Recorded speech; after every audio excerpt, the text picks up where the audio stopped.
Ya, Bapak Ibu sekalian, tadi adalah contoh defisit based thinking dengan asset based thinking, di mana yang pertama tadi mungkin Bapak Ibu bisa membantu menyimpulkan apa yang didapat dari ketika menonton tadi.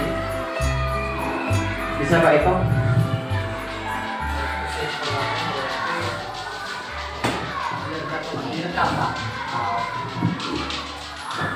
Baiklah, sedikit kesimpulan yang bisa saya ambil. Permasalahan yang pertama yaitu mengenai perpisahan sekolah dengan minimnya dana dan sebagainya. Kemudian di sana ada rapat sedikit.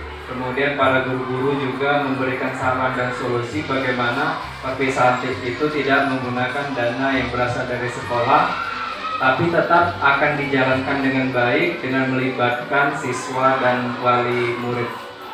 Itu saja Pak. Terima kasih. Terima kasih. Boleh tepuk tangan Bapak Ibu untuk Pak Eko. Sekali dua video Bapak Ibu sekalian. Yang pertama ini adalah video tentang defisit based thinking, artinya kita berpikirnya tentang kekurangan. Di kasus yang pertama ini sepertinya semuanya akan sulit terlaksana. Begitu salah, begini salah. Kemudian di yang kedua, video yang kedua ini tentang asset based thinking, artinya kita berpikir atas dasar kekuatan. Ternyata untuk melaksanakan perpisahan banyak hal yang bisa kita lakukan. Salah satunya tadi minimnya keuangan, kita bisa pinjam aula kantor desa, kemudian tidak ada panggung, ternyata kita bisa menggunakan meja, artinya aset ini dapat kita berdayakan. Nah, tujuan kita hari ini Bapak Ibu adalah untuk memetakan aset-aset yang ada di sekolah kita, yang ada di lingkungan kita, yang ada di dekat kita.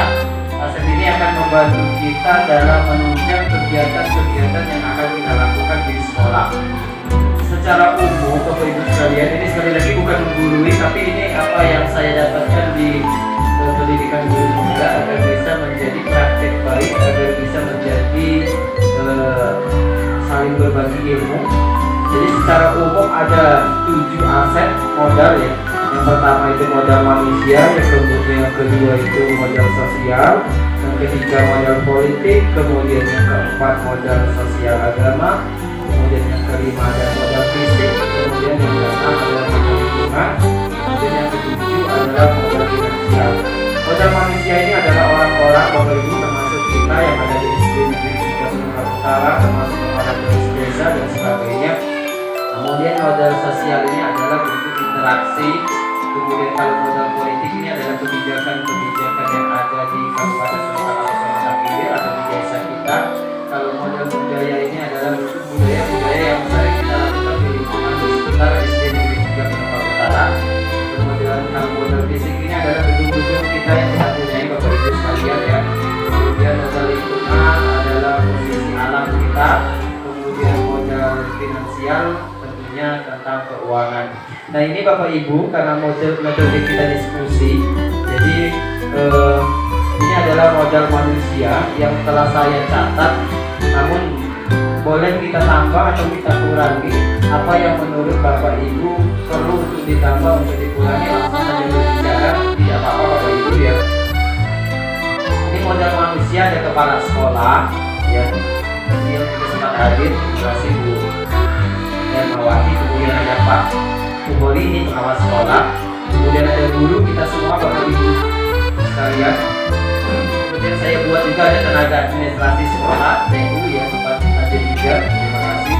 Kemudian kepala perpustakaan. Kemudian kita juga ada penjaga sekolah.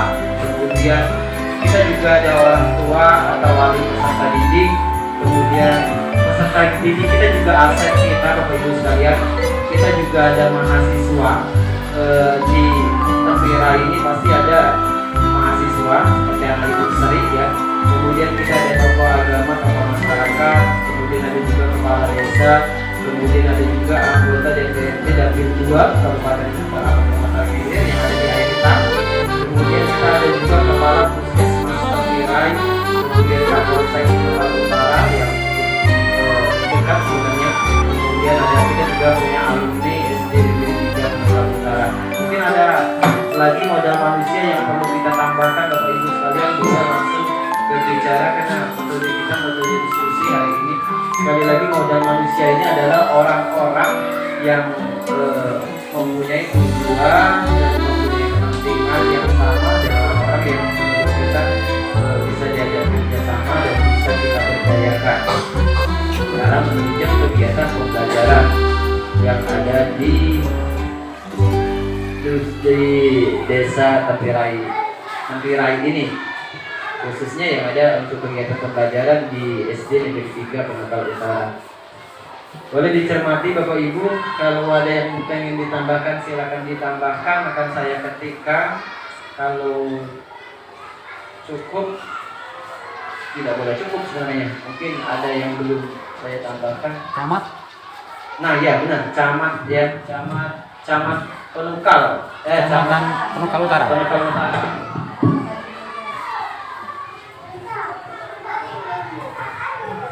Ada lagi Bapak Ibu? Boleh langsung kita tambahkan. Hari ini kita cuma pemetaan saja Bapak Ibu sekalian ya. Kita list seluruh aset-aset yang ada di lingkungan kita. Selain camat, polisi masuk Kapolsek ya.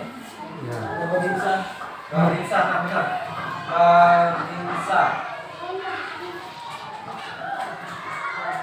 Babinsa Kamtibmas. Ya. Kamtibmas.